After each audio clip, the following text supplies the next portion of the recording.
Mention sweet-ass thermos that Kiki's holding. Yeah. Very, very important to the story. Very important to the story. Very much so. Our podcast listeners need to know my thoughts on that sweet-ass yellow thermos. Bold, big bold, all caps. Yeah, absolutely. The two S's are dollar signs, too. The 90s Nightmares Podcast. Hello and welcome to the 90s Nightmares Podcast. I want to congratulate you because you just found your new favorite podcast. Here's the intro. This is a rewatch podcast for all things spooky and supernatural. Join us as we relive the thrills and chills of this classic 90s horror anthology series.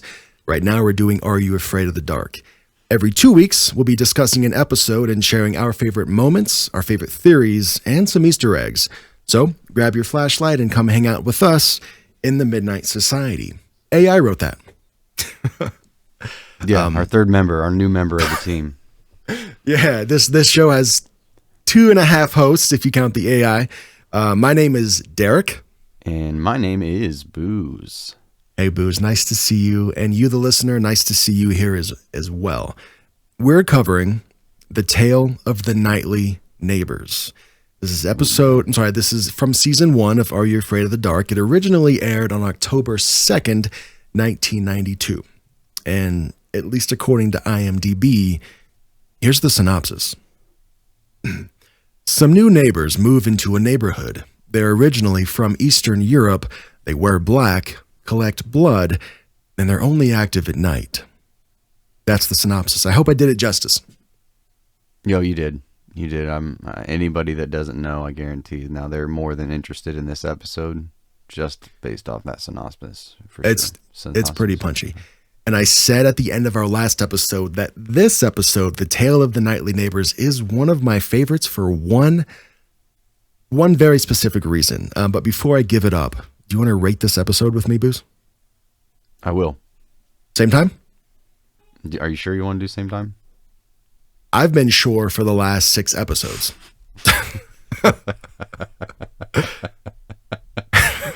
Yeah, well, for some reason, whenever we try to do this at the same time, it doesn't ever sync. Like when you say 3, 2, 1, and then I just say it, and then for some reason, it's not lining up properly. Must be a weird audio thing, but we'll get it one day. Yeah, one day. Maybe by the end of season 9. 3, 2, 1, 4. 4. Hey, we agree though. We got the same one. Yeah. Yep. Well so done. this is dope. Sometimes we agree on the rating of an episode, and sometimes we very much do not. But I'm glad that we're on the same page on this one. Yeah, I really like this episode. Now, before we jump in, I did say that I was. Hold on. So the one reason why I love this episode more than I probably would otherwise, I'll tell you in a second. But first, hit me with one of those, famous Booze icebreaker statements and/or questions. I'm ready.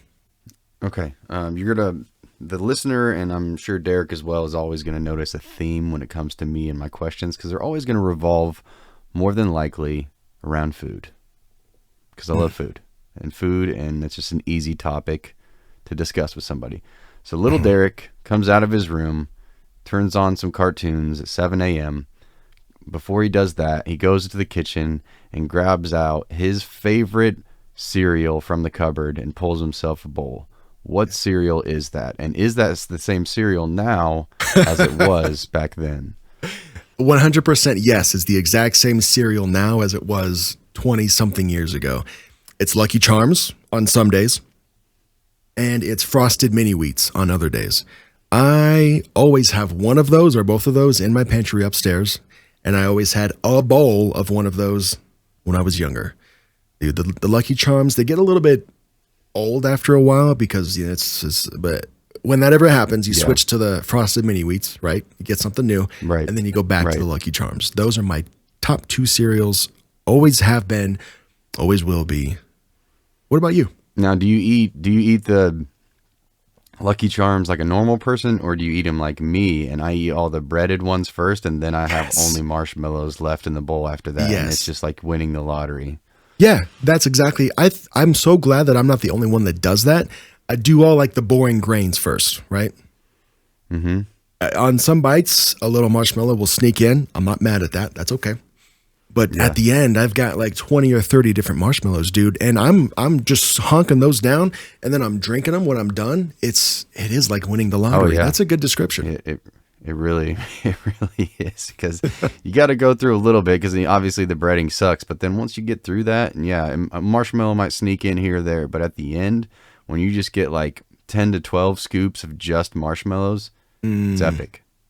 For me, I kind of relate it to, I don't know if you've ever done this, but for those that wake up really early just to work out first thing in the morning and get it over with because you have to. Yeah. And right. you roll out of bed and your body doesn't even know you're awake yet. Your brain doesn't even know what's going on, but you're already out in the garage or on your way to your run or whatever. And then halfway through your workout, your brain's like, oh, okay, we're doing this. I got it. That's the same feeling that I get when I'm halfway through the grain part of Lucky Charms. I just get them in there before my body knows what's happening and before my taste buds can recognize what I'm doing to them. so by the time I'm halfway done and it's just Lucky Charms, then it's all good. Then I'm awake. Then I'm ready to start working. It's the same thing. Oh, that's funny.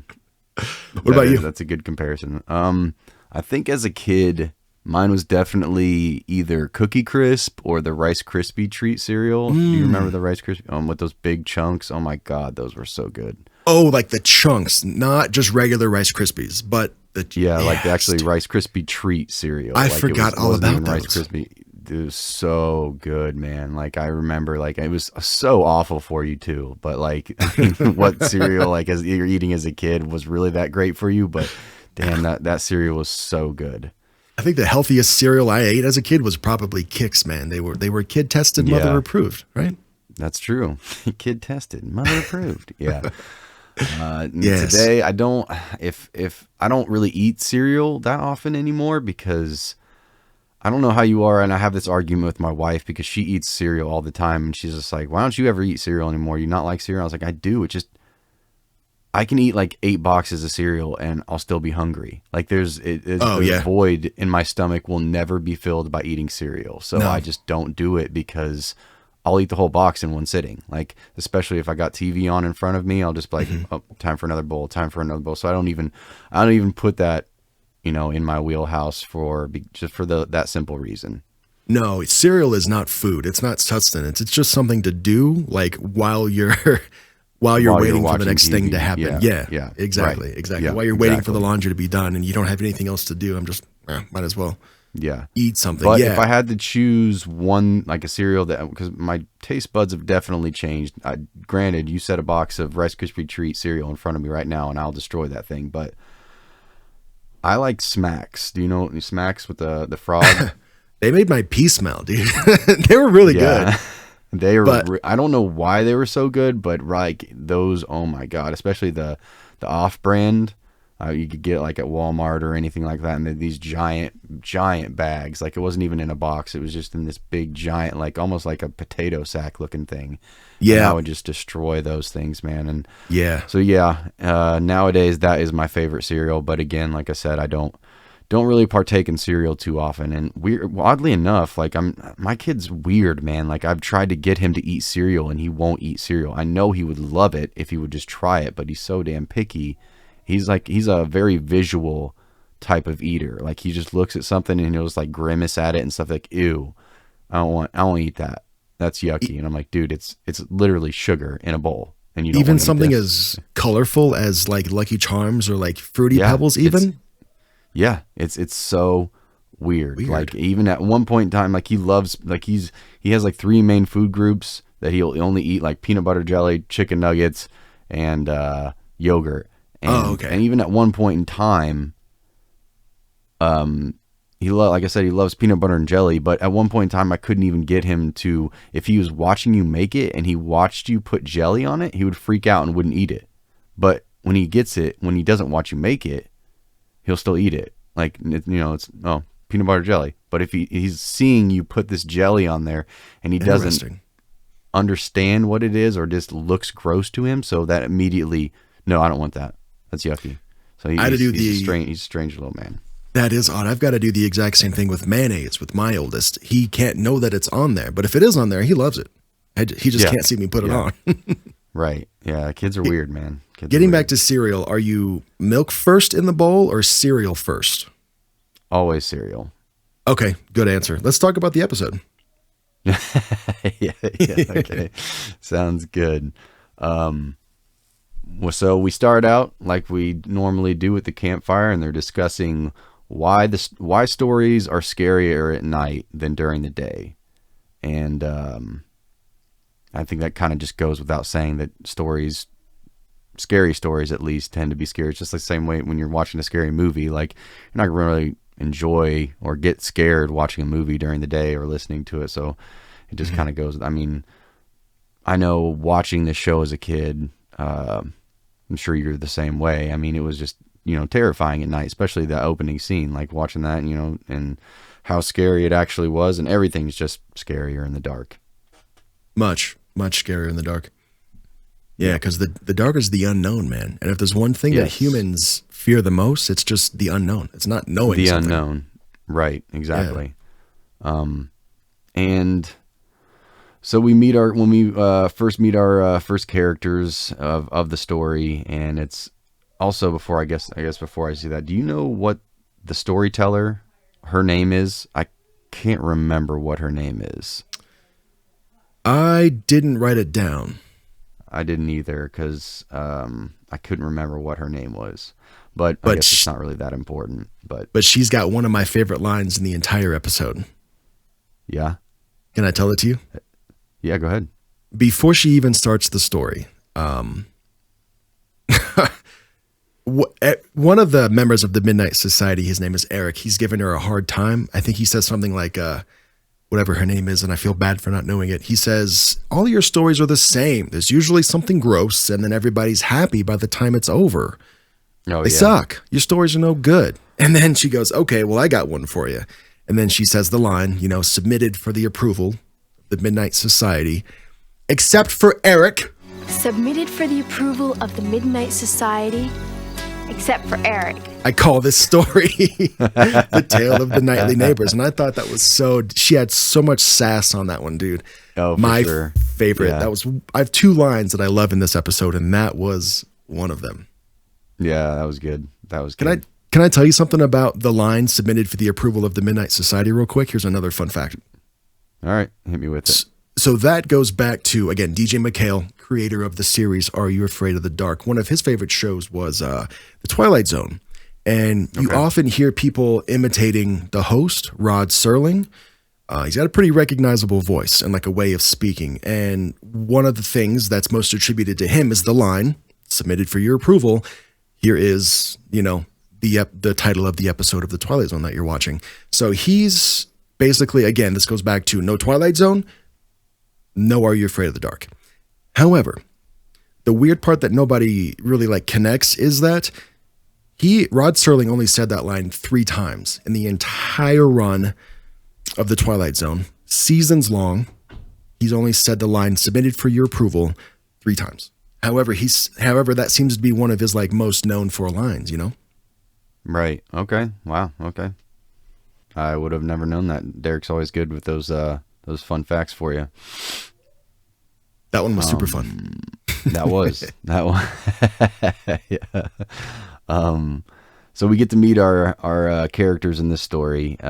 We cut to a young boy watching some horror movies, and he's stuffing his face with some popcorn, which is, what you do when you're watching those movies. And then his sister Emma jump scares him, and popcorn goes everywhere. And this might just begin to be the dad in me, or maybe it's just the clean person in me. That gave me major anxiety because they spilled that popcorn, goes everywhere, and then they don't address it after that. They just don't clean it up, nothing like that. And the whole time they're talking, the only thing that's going on in my brain is pick up the popcorn, popcorn. All that butter and that salt is going into the couch, buddy. Yeah, I'm like, come on, pick up the popcorn. Yeah, that is very dad of you. Yes, it is. It's the same way with I will go on a very, very short tangent, like watching reels on like Instagram or TikTok or stuff like that, watching people like eat pizza and like stuff like that in bed, and they'll have these like beautifully like white fluffy pillows and blankets and stuff, and I'm just like, dude, what are you doing? Why are you eating that? Like, you're gonna spill it. You're gonna spill it. You're gonna spill that all over the couch. Like, the whole time, that's all I'm thinking about. I'm just focusing on like giving me crippling anxiety about like, you're gonna spill that all over that. Why would you eat pizza in bed? Like, what are you doing? And that was what's going on with me when he throws that popcorn everywhere. So there's a fun fact about me. Yeah, pick it up. Get the vacuum out, kids. Let's go. Did you recognize what they were watching? I was trying to figure out, but I could not figure it out. Did you know? Yeah, of course. I don't want to. Yeah, of course I knew. They're watching Night of the Living Dead. Oh, it wasn't the original black and white the Night original. of the Living Dead. And at first I thought like, does Nickelodeon own that? No, that makes no sense. And then I thought Nickelodeon might have had like a parent company like Universal or something high up that owns Nickelodeon and whoever produced Night of the Living Dead, and they don't. That movie's in the public domain now, so anybody can use it. Yeah, which I think is super cool. Mm-hmm. I like that. Yeah, I like that they're able to actually just like, here you go, you can use this, and there's no whatever you want to call it. Yep, no copyrights. You can say, "I'm coming to get you, Barbara," as often as you want without having to pay anybody. So Emma notices that there's some new neighbors moving in. They're all dressed in black and moving in at night, which is odd. What's up with that? Yeah, I don't know. I wouldn't want to be moving in at night. That's for sure. Mm-mm. And as they're peering out their window and gawking at the new neighbors, all three, he looks like a mom, dad, and a kid, just immediately all turn around and look at Emma and her brother. I think his name's Day Day. Is what they call him. Yeah, add that to the list of silly names from this show. You get Day Day now. We got Weeds in that other episode. We got Day Day. I'm like, yeah, here we go. Yeah. And so they all turn and like they jump down. They do the, oh man, I think they saw us, and that whole scene. And so we got some weird neighbors moving in, at least especially at nighttime. And the next scene is I like the line delivery and the and everything that happens with this guy. So they're immediately the next day it's daytime, and they want to go introduce themselves to the neighbors. And they're the moving company. There's a guy that's pushing this giant box on this dolly, and Day Day says, "Need a hand?" And then the mover says, "I need a new back." Amen. I was like, freaking yowza. Amen. yeah, that needs its own yowza right there, man. Yeah, I was like, there you go. I was like, hell yeah, man. I was like, I need one of those too. I'm right there with you, dude. Now that dude's name is Mark Comancho, that delivery man. He also played President Nixon in X-Men Days of Future Past in 2014. Kind of looks like him. Wow. Right? That's I definitely wouldn't have made that connection. It's been a minute since I've seen that movie, so I guess that's probably why. For sure. And here's another 90s link for you as well. He also voices a handful of characters from the show Arthur. Did you watch that growing up? I did. So he doesn't do any like main characters. He's like a news announcer or like, the voice over the intercom a couple of times. However, more notably, we talked about Kiki in the last episode. She voices Francine, the sister in Arthur. Oh, wow. Okay. I would have never made that connection either because yeah, dude. No. Kind of a small world in the 90s entertainment community, I guess, right? Yeah, a lot of people getting utilized all over the place, which is cool. Yeah. Sorry to interrupt. No, you're good. You're good. So the kids come over to introduce themselves to the new neighbors, and they find out the neighbors are the Bronze, and they moved all the way over here from Ukraine.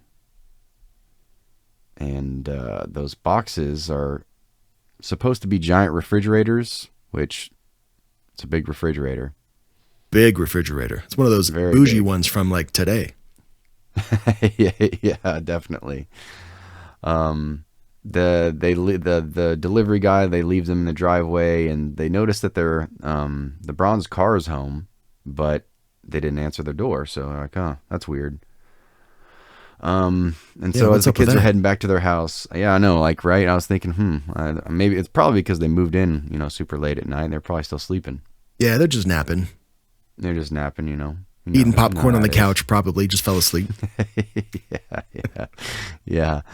As the kids go back to their house after they didn't get any, or didn't get to meet the neighbors, so they're heading back home, and their mom rushes out of the house and claiming I'm late, and she just slams into the mailman, throwing the mail everywhere. Doesn't bother to help him pick it up. She just all she just says is I'm late, and then keeps going. I'm like, oh, okay, thanks.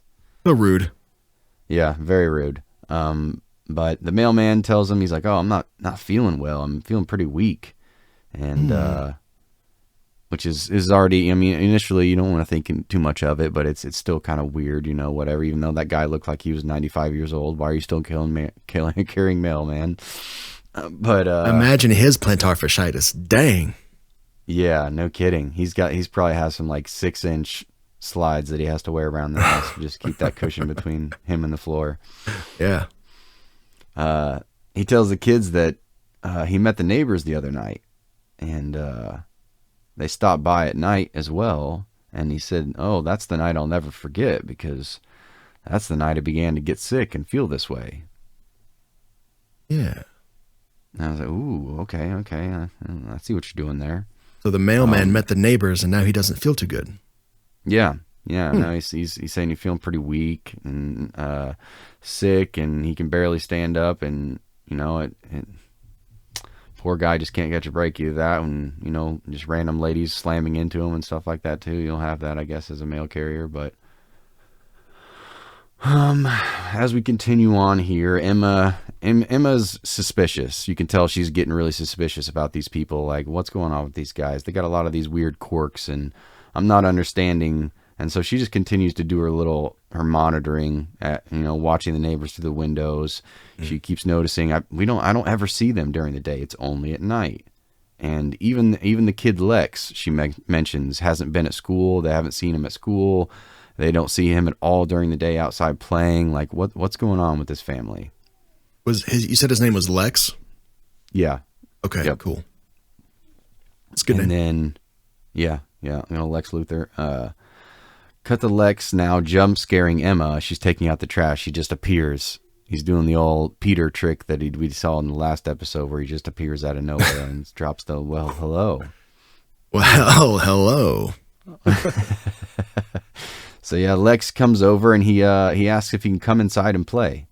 And It's late at night, and we haven't met you at all, but yeah, come on over. That's so random. And she's like, nah, bro, what are you doing? Go home. Like, it's kind of late. And then he's just like, okay, maybe another time. And then just leaves. Yeah, he's bummed. Yeah, he's not too happy about that. He was trying to go in and play, even though it was late at night, whatever. But poor Lex. Well, he's been napping all day. He's got all of his energy up now. That's true. Yeah, man, I don't blame him. No, I don't either. So then we also find out not long after this that the sickness that the mailman had is actually getting worse and worse, and she starts mentioning that a lot of people around the neighborhood are starting to get sick and lose energy. You can see some of the people around the neighborhood, like, kind of just like moping around and putting around. Nobody's got that high-strung energy, even during the day or anything, and everybody's kind of mimicking the same actions that mailman was. Right. And so then that night, Emma has a dream, which I guess we don't know it's a dream just yet, but she has a dream that makes just a little bit too much sense, because we see the windows pop open as she's laying in bed, the fog rolls in, and then all of a sudden the dad from the bronze comes zooming in, and what do you know? He looks to be a vampire. Looks like an actual real life vampire, man. Mm-hmm. That scared me. Mm-hmm. Yeah, it was good. I like that. I got the same vibes from I can't remember which episode it was with the kid in the Reaper thing. Oh yeah. You remember what I'm talking about? That was the cold open from The Tale of the Twisted Claw, where he was laying in bed. Yes. And Okay, yep. he hears his clock stop ticking, and he goes, "Not Yep. again." Yeah. Not again. Yeah.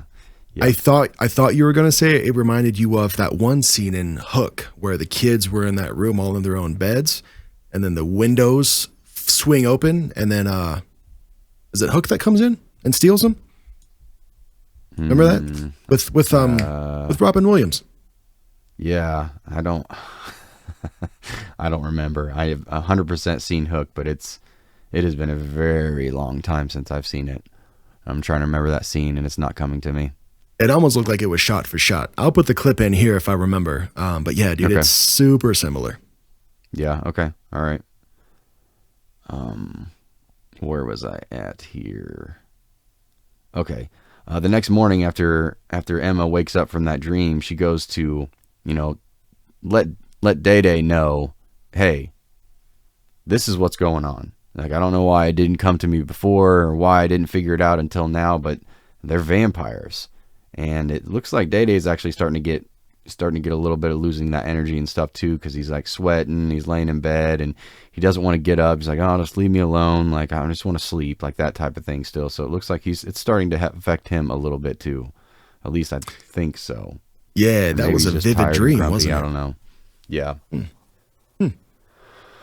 And then that's when she lets her know she's doing everything except for pulling out the cork board with the red yarn and stuff, pointing to this and the pictures and everything.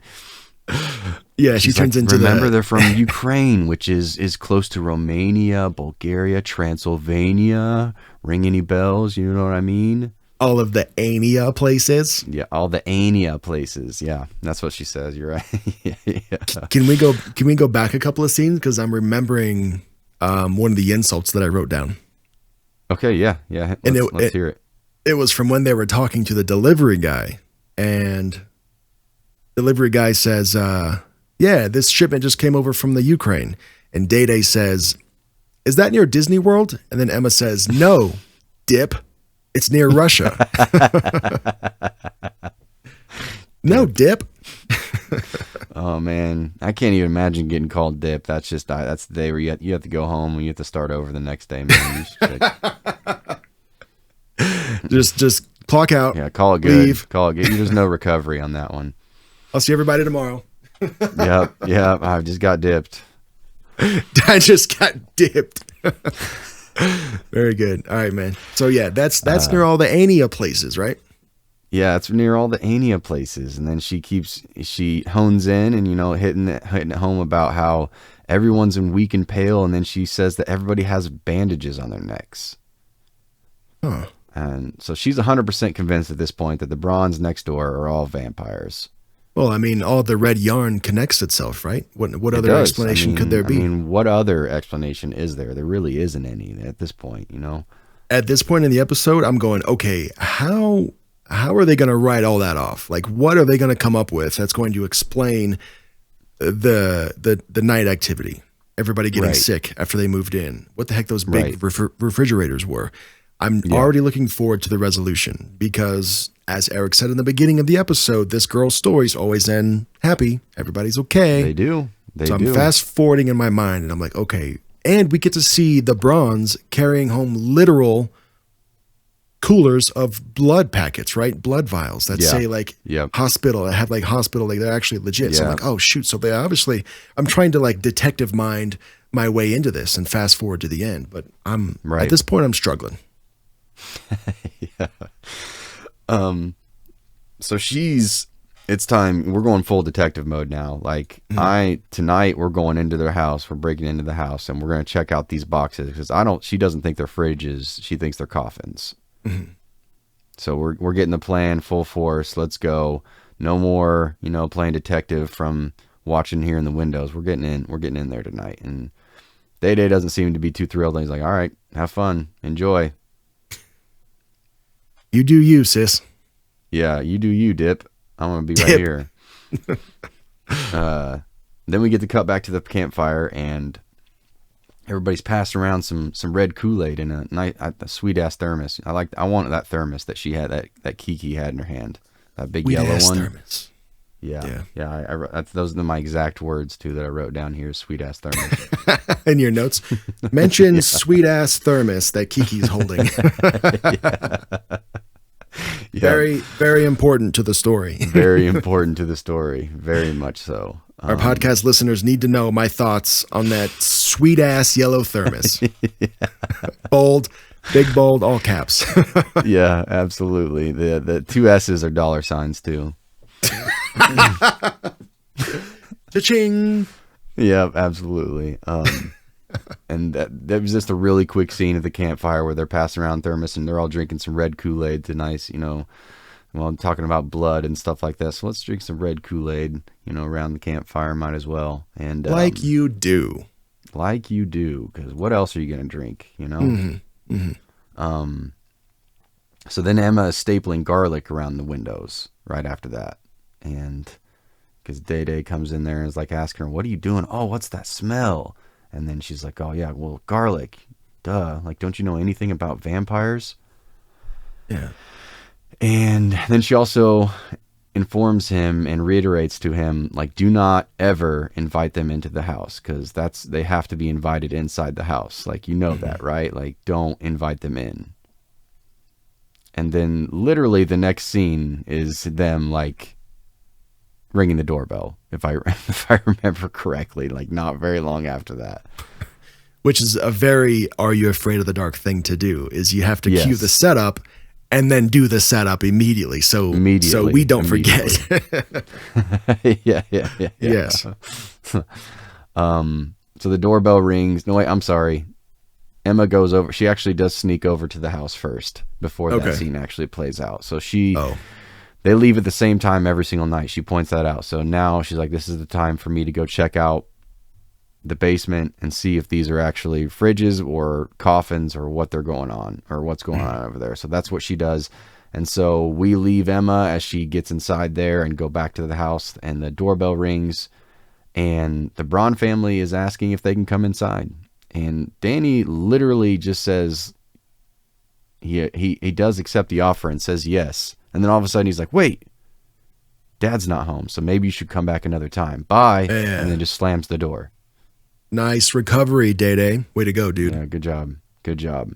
But Mom comes in, like, who is that? Why are you being rude? And then she opens up the door and the Brauns are still standing there, and Mom invites them inside. So dun dun dun. Now it's over. Yep. Good you job. invited these so-called vampires into your threshold. That's one of the things you don't do with vampires, man. Everybody knows that. Yep. Come on now. Literally, you were just told, don't invite them in. Vampires are one of the most politest, most courteous monsters of all time. Well, they were very courteous in that scene. They weren't even upset that the door got slammed in their face. Oh, also very forgiving as well. They're just so good. Yeah. Yep. Very good, wholesome monsters. Yeah. We go back to Emma. She's in the basement. She's continuing her search, and she finds this big, large wooden door with the padlock on it, and get that nice the camera panning in on that lock. And then she gets scared by a rat. And then we cut back to the house with the Brauns, and the mom and the family are just sitting on the couch discussing what they do for a living. And the Brauns claim that they are studying emergency healthcare services, what you call paramedics, I believe is something like that, what they say. So they're claiming they ride with ambulances in the city to study techniques and take back to their country. Is that a real thing, or is that just... I don't even know. Sure. How many times can I say I'm sorry.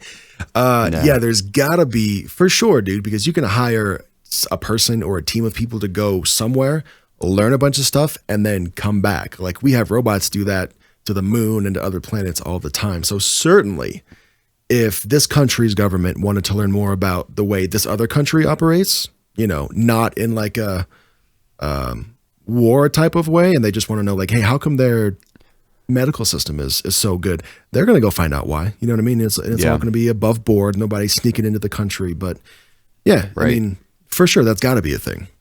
Okay. Yeah, I guess that does. Why wouldn't it be? Yeah. All right. And then we go back to Emma. There's a lot of back and forth here.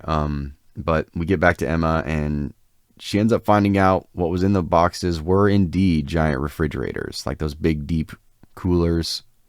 And that one's got another padlock on it. So Yeah. whatever it is, they're keeping this stuff pretty cracked down. And then she also, I wrote this scene because, wait a second. I'm sorry. Okay. Yeah. She says, if I can crack them at school, I can crack them here. And I can't remember. Do you remember, is at some point Day Day joins her over at the house? Like he was at the house while the Bronze were at their house. And then he leaves, I believe, to come back to warn her, if I remember correctly, that they're about to be home. Yep. That sounds correct. Okay. The Bronze stand up to make their exit. Day Day says, no, wait. I have to go do this thing real quick. I'll be right back. And that's when he runs off to go tell his sister Emma that, hey, you need to get Okay. out of there. That's what happened. Okay. Okay, that makes sense. Okay, so then not long after that, the Bronze excuse themselves because Lex needs to get home. They only actually came over just to introduce themselves. So it was just a quick pop in, and then we're heading back home. And that is, okay, I did write this down. Even Day Day tries to convince him and like, hey, Lex, you want to come play some video games? And then Lex's face, I wrote this down too, Lex's face during that moment is hilarious. Like he's literally just dead face, no emotion, no nothing. That doesn't say anything to that. And he's just like staring at him. He's like, oh, okay. And he's like, all right, he definitely ain't playing no video games. No, I thought he just looked like super tired, super like just worn out, exhausted. Dead almost, you could say. Right. Oh, Undead. Yeah, that's true. Yes. Ooh, there you go. Even better. And the Father Braun lets, don't worry, Day Day. Now that we've invited, he hits this like delivery on this line pretty well. I enjoyed it. He's like, he lets him know, he's like, don't worry. Now that we've been invited, we will be back. It's getting late, Day Day. Don't worry, Day Day. Now that we've been invited, I promise you we'll be back. Ooh, so ominous, dude. Yeah. Yep. That was really good. Yes. So Day Day comes to warn Emma that the Bronze are coming home. And she finally gets the padlock open, and it's completely filled to the brim with just bottles of blood. Blood. Straight up blood. So they are refrigerators, but they're filled with blood. Yep. Makes me think of, do you ever watch The Mummies, or the original like mummy movies with Brendan Fraser? Yeah, but only once when they came out. I haven't seen them since. Okay, well, never mind. The reference I'm about to say is probably not gonna hit, because for some reason when you said blood, that's all I thought about, was just like hearing Brendan Fraser hit that line. Nice. But moving on, I won't get on another tangent.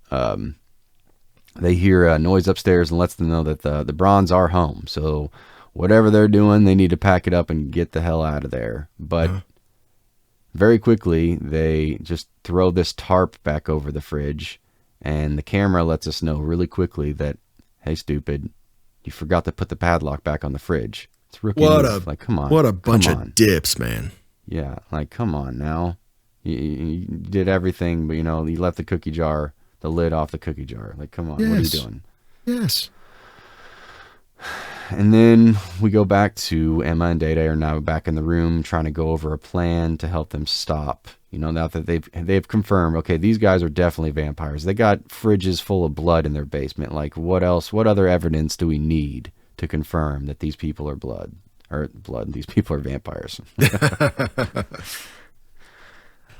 So they start hatching a plan for tomorrow night, or actually they're going to do it during the day to get the Bronze before the Bronze get them. Honestly, I was kind of hoping that we would get some like montage music for this next scene, because this is where they're getting the wooden spikes out, and she's like letting them know, you got to stab them through the heart. And here you go, here's a crucifix, like these little crude, little fashioned crucifix to put around our necks. Okay, check. all right, now it's time to head back to the old basement window. And they start the search for the coffins. And Emma thinks that they're locked in the door that we saw way earlier. The one she didn't unlock, that big red, like barn-looking door. Yeah, right. And as they're about to try to work on that lock to get into that door, we see the camera lets us know, starts panning towards the basement door. So we're like, uh-oh, why is it? Why, you kind of get that feeling like, why are you doing that? And then all of a sudden, the doorknob starts turning. You're like, oh shoot, like y'all are screwed now. The Bronze are coming downstairs. And she gets the lock, and then the light flicks on, and someone starts coming down the stairs. I'm not really sure which member of the family it is that comes downstairs. I want to say Dad. Yeah, that's kind of what I took with it, but I don't know how.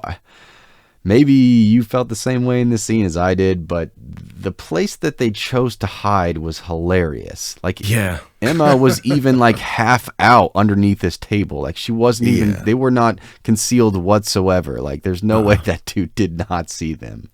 No, that dude hid under a table that was damn near 5 feet tall, had no coverage. And yeah, it was like a card table, and she was not even under it completely. Like, she was half of her body was exposed completely. Yeah, that was just like, hey, I hope nobody calls us out for this, but you're gonna hide underneath this table that has zero coverage.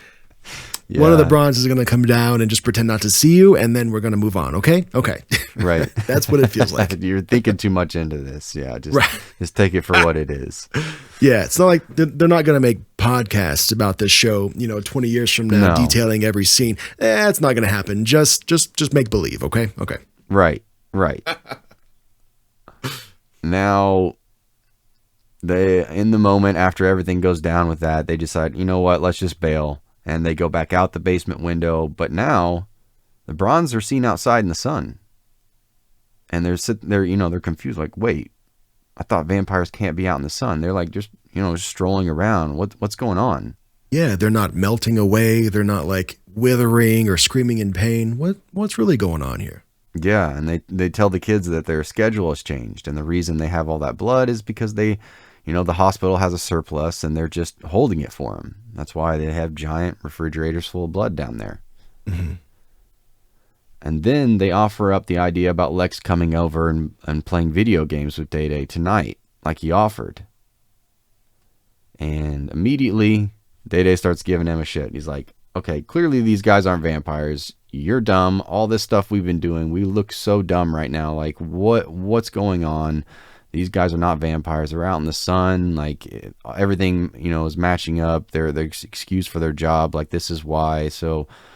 yeah, I was ready for the big reveal. I was ready for one of the, either Daddy Braun or Mommy Braun, to just lay it all out and just dumb it down for me. That's what I thought was going to happen. Yeah. Everything was going to get explained away. We get one big resolution that ties up all of our loose ends. That's what I was expecting. Then the mom and dad reveal that they knew, they're fully aware that Emma and Day Day have been inside their house. And they look at each other and they say, tonight's the night. And then they open up that big red door, and we find out that, dun dun dun, Lex is this big head honcho master vampire, and it was his idea to come to this country and I guess get all these victims. I don't really know. Yes. That was one of the twists that I absolutely loved. The moment I saw it, they called him Master Lex. So the whole time this kid, I guess, the cool thing about vampires is that you can kind of cherry pick which parts of the lore you like, because there's obviously crucifixes, garlic, being out in sunlight, sleeping in coffins. They have so many things attached to them. And as a creator, you can go, okay, I like these parts, but not this part, which is why you can have a vampire be outside it in the daytime and not have it hurt them. And I guess the writers of this show were like, we're going to have this 4.5 foot tall person who looks like an elementary schooler be like the master vampire, and he's going to be the ruler of them. I love that. Again, dude, imagine being the same age as that kid watching this in real time, and you're like, wait a second, that kid that looks just like me is the master vampire. He's like the ruler. Mind blowing. And I liked it. I liked the reveal. Mm-hmm. I liked the way they set that up, and then it was good. I really, really liked that. That got a yowza from me for sure. Mm-hmm. Yeah, yowza. What happened next? So then we go back to the campfire. And this is where we get that really, really cool line delivery from our storyteller. The one I believe you wrote down as well, we discussed earlier. Oh, yes. Before you read The yours. Ghosts and Ghouls. Yeah. Yeah, that's the one. Before you read yours, I want you to go first. However, if you're watching this on YouTube, to the listener, Booze is going to read the line. I'm going to read the line. We're both going to turn our narrator voices on. Leave a comment which one you like more. Not a competition, but it is a competition. It's not, but it is. Okay. Yeah, you're not going to hurt our feelings. We just want some engagement, man. So I want to know what you think, because we had a little off-camera conversation, and pretty much the gist was one of the TikToks that we posted and one of the shorts that we posted was this off camera? I don't remember. Booze reading. Okay, so one of the videos of Booze reading something got like a bunch of views pretty much right away, and so now I have a theory that if Booze reads anything, people are going to love it. But I want to throw my hat in the ring too. So again, if you're watching on YouTube, leave a comment. If you're listening on some podcast platform like Apple or Spotify, I think we're on Google as well now. Leave a review and then tell us which narrative voice you like better. Booze, you go first, so I know what I'm up against, please. Okay. All right. I'll let me get in the zone here. Got to jump up here and do a couple pull-ups off of this bar really quick, you know. I've always liked my narrators to be very physically fit. I hope you were leaning back in your chair with your arms crossed behind your head when you said that too. As creepy as possible, yeah. Yeah, absolutely. Absolutely. All right, here we go. With ghosts and ghouls, there are no rules, but a vampire's bite comes at night. That's very good. That's very good. You get my vote right away, but here's my turn. All right, let's go. Let's hear it. With ghosts and ghouls, there are no rules, but a vampire's bite only comes at night. See, it's still good, man. I feel like, funny enough, a funny story. I think little history lesson. I guess not history lesson, but a peek behind the curtain. When me and Darek first did an episode together, I had him on my channel quite a few months back, and I had a couple of people that were like regular listeners at the time tell me that it took them a minute to distinguish like our voices. They thought initially that his story was just me reading it and vice versa. Our voices are kind of similar. We kind of have that deep, gravelly radio type of thing going for us. So funny enough, I remember reading a few comments and then seeing a couple people that not even be able to distinguish. Like, you can definitely tell the difference between my voice and your voice in small ways, but at the same time, overall, I think we have like a very similar voice presence, or whatever you want to call it. Yeah, I can see that for sure. What that tells me is that I just need to adopt a fake accent so people can tell us apart. From now on, Darek will be talking in a British accent. And a British accent. Listen to how good this is. With You ghosts what, and ghouls, there are no rules. I have no idea what I'm doing. But a vampire's bite only comes at night. See, that's just the worst thing imaginable. Yeah, much better. I got points taken away for that one. Hey, governor, I have one British accent, and it's the worst one possible. That's all it is. Oh man. Before we end this episode, remind me, I can either do it now or before then. Just accents. I have a embarrassing / funny. I guess it's funny now. It definitely wasn't funny in the moment. But story when it comes to accents. So do you want me to do that now, or do you want to let's close out the episode and then we can do that? Is this a story just for me or for everybody? I think it can be for both. Okay, let me do the custom splat situation. Yes, and then I want to it hear the embarrassing story. Okay, sounds good. All right, everybody, take a look at this. Let me move my monitor around real quick. So this, what I'm holding here, and if you're watching on YouTube, you're getting the full thing. How do cameras work?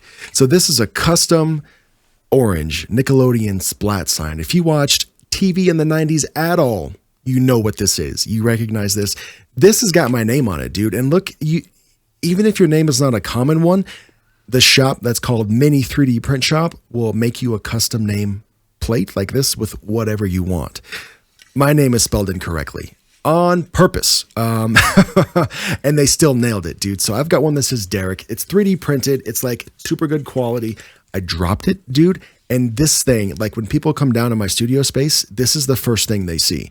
I have lights, cameras. I have multiple monitors set up. I have a stand desk, posters on the wall, lights set up, dude. But when people see this orange splat sign, nothing else exists. They go straight to this thing that's always sitting up back here and they go, what is that? How did you get that? So I want you to get your own, and I want you to customize it with your name or whatever you'd like for it to say. Take a photo of it, send it to us.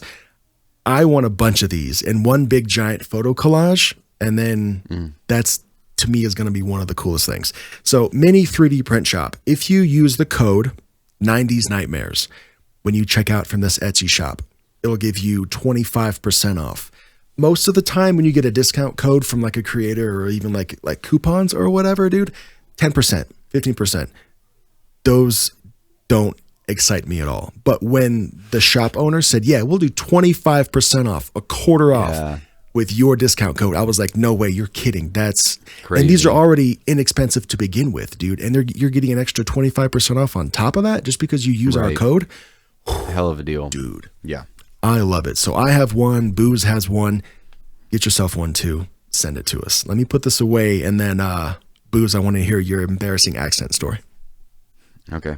Sounds good. So I will try to shorten this up as much as I possibly can, because it's not a long story, but there's also a few details that I have to get out there first, just because you need a little bit of context for it. So a little peek behind the curtain with my life.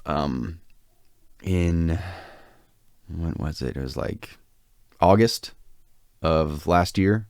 I went to Nashville for my bachelor party, and good time. Had a really great time. Awesome place to go have a bachelor party, for sure. Took Why a did bunch you go of to my Nashville? really close friends. I'd heard from quite a few people that it's just like the bar scene down there is really fun. There's a lot to do. Like the food's really good, stuff like that whole, I don't know if it's just called Broadway or whatever, but because it's odd enough, because even my wife asked me, like, why are you going to Nashville? Like, you're not country at all. You don't like country music. Like, that makes no sense. I was like, I don't know. Yeah. I've never been. I've heard that it's really fun, and I did have a really good time, despite the fact that I'm not, country boy can't survive. Like, I don't, that's just not me. But I don't mean that in like an accusatory, like blaming way. I don't mean like, why did you choose Nashville? Nashville and I are very connected in multiple ways, and I'm very close with Nashville. So I just wanted to know why you chose Nashville. The food is good. Hearing about the food, the bar scene, and the music alone.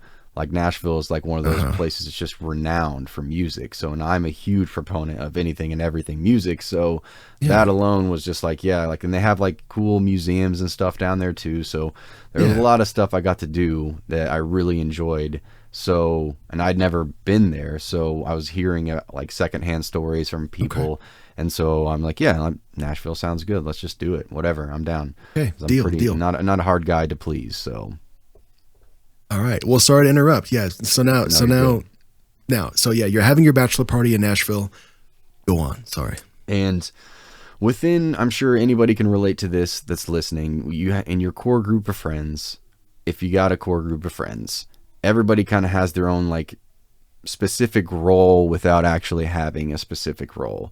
And you always got that friend that's just like either too loud, or he's just an idiot, but you love him because you've been friends with him for 20 years. Like, yeah, like he's the guy that you have to, preface like, hey, this dude's coming tonight. Yeah, he's going to be a lot to handle at first, but I promise you, he's a cool dude. Like, just give him a chance. Like, you got to preface that. And my cousin, I love him. We grew up together. We have done everything together. We love all the same stuff, but he can be a lot to handle at times. He's very loud, very obnoxious, very in your face, and especially when he's had a few drinks in him. Get ready. He means well, but he can be a lot to handle. So let me just put it that way for the preface before this story. Okay. We are capping off our first night, head back to the Airbnb, and as we are walking up to go catch our Uber, a group of guys comes up to me and asks me, hey man, we're not from around here, but which bars down here are great? Which ones did you like? We don't know nothing about Nashville. Like, did you like this place? We're thinking about going here. Which place would you suggest? Like that type of small conversation. And very quickly, I hear their accent and I realize that, these dudes are Irish. They're easily Irish. So, okay. And it's like a group of like 6 to 8 of them. Oh, wow. Okay. And having a really good conversation. And I was actually in that moment, I was about to turn back around and go back down there and have a drink with these dudes, just because I'm like, these dudes are cool as hell. Like, I want to go drink with a bunch of Irish dudes. That sounds like a good time. It does. And God, I can't, like, again, this is why the story is funny now, embarrassing then. Okay. My cousin comes up. He's hammered. I'm not even drunk at this point, but he is hammered. And he comes up and hears the guy talking, immediately picks up on the fact that they're Irish, and does what every asshole American guy does and starts mimicking their accent. I'm trying so hard not to do that myself right now. Yeah. And he's like, you can't see me, but he is jumping up and down going like, oh, where's me Lucky Charms? Like, like doing that. Like the whole time these guys are just talking, man. And I am dying inside. I want to be anywhere else but right there where I was. And I'm just like, oh my God. And I'm just looking at him and I'm just like, dude, shut up. Shut up. All right, so the Irish guys, they see and they hear this going on. What's their reaction? I'd say 75 to 80% of them are playing along with him, like, oh, like haven't heard this before, like, oh, like that type, like kind of like giving that polite smile and the polite fake laugh, like, oh, real funny, man, like that type of thing. Okay. And there's one dude in the center, one guy in the center, and he is not having it. Mm-hmm. And I can tell he's got like a cigarette. He's smoking a cigarette, like taking a drag. He's not even looking at us anymore. He's just like looking off to the side. He'd take a drag and he'd just glare at my cousin, look back off to the side. And I'm looking at him, looking at my cousin. I know, okay, my cousin is about to get knocked the hell out. Right. And at this point in time, I'm like, I kind of want to let him. I almost want to let him do it because he won't, and he is hammering it home, man. Like it like this isn't like I did it a couple of times and it was funny, it was awkward, and now I'm leaving it alone. Like, no, he's still going. These guys are still trying to have a conversation with me, and I'm still trying to talk to him, and he's going over me, jumping in between me, going like, oh, me Lucky Charms, me pot of gold, pot of gold. Dude. Like, and dude, I am like, again, I am dying inside, and it gets to the point where I am screaming at my cousin to shut up, go away, leave us alone, and it ruined the entire night basically. And I ended up giving a $20 bill, handing it to this dude. I'm like, dude, you all need to go take a shot or a drink on me. He's drunk, he's an idiot, I apologize, thank you for not knocking him out, I got this, I will take care of him. And I literally physically picked him up and shoved him and threw him away because I was so embarrassed, man. And like genuinely, like I said at the beginning of the story, I wanted to go, like I was ready to go turn around and go have a drink with these guys and go like, you know, I was catching on like a second wind. But yeah, long story short, or short story long, that is the accent story that I have to tell. And it was embarrassing as hell. Wow. yeah, it was super awkward, man. Like super awkward. And if you don't know my cousin like I know him, but that is like such something he would do, man. And it's just like the worst timing and everything. It was so embarrassing. And So much especially when so. he's doing the jig and everything too. Like it wasn't even just like, Is he jumping up and clicking his heels together? yes, No, yes. dude. So Yeah, here's, I mean, I guess here's, it's a nice here's- to harken back to. You talked about Lucky Charms earlier in this episode, and now we're back to Lucky Charms again. yeah, man, we all come full circle. I love how, here's $20 for not beating up my cousin. Thank you. Good night. Yes. That's funny, dude. Yeah. It's, Damn. It's awful. It's awful. Funny now, awful then, for sure. Well, I'm ready to go eat some Lucky Charms and then be hungry again in 25 minutes. How about you? That sounds good. I'm good go for a bowl full of marshmallows right about now. So All right, everybody. Listen, this was the 90s Nightmares podcast. Your hosts, Booze. Whoops. I hit myself with the people watching on video are gonna have a good one with that Wait, one. what? Sorry. Yeah, dude. I grabbed my pop filter in front of my microphone and just hit it against my face. Like, attaboy. cool. Yeah. Well, that'll stay in. This is the 90s Nightmares podcast. Thank you for hanging out with us for as long as you have. Thank you for listening to the stories, for helping us recap the episode. My name is Derek. This is Booze. Hey, we'll see you guys in 2 weeks. How's that sound? Sounds good. See you guys then. Bye.